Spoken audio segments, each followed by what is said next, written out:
ঘরোয়া স্বাদ আর রেস্তোরাঁর ক্রিমনেস একটাই পাত্রে। হালকা মশলার সুবাসে সয়াবিন, আলু আর মাশরুম মিলে যায় এক অসাধারণ কম্বিনেশনে।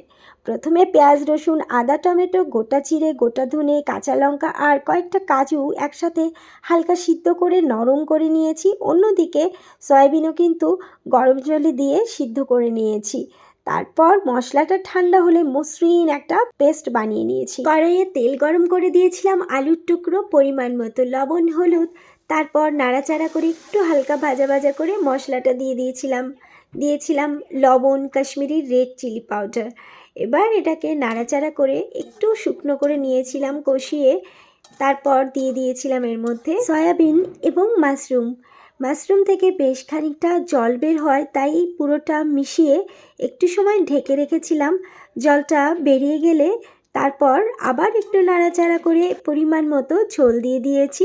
ঝোলটা ফুটে উঠে গ্রেভিটা পরিমাণ মতো হয়ে গিয়েছে। দিয়েছি কসুরি মেথি, একটু ধনেপাতা আর লাস্টে একটু বাটার দিয়ে দিয়েছি। এতে এর টেস্টটা আরও দ্বিগুণ বেড়ে যাবে। গ্যাস অফ করে এক টুকরো বাটার দিয়ে পরিবেশন করেছি।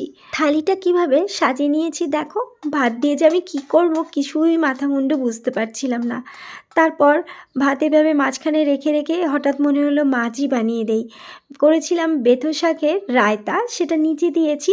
এই রেসিপিটাও পরে তোমরা পেয়ে যাবে। মাশরুম সয়াবিনের রেসিপিটি এবং ফুড আর্টটি কেমন লাগলো তোমাদের জানিও। ফিরে আসবো অন্য কোনো ভিডিও নিয়ে, আবার অন্য কোনো সময়ে।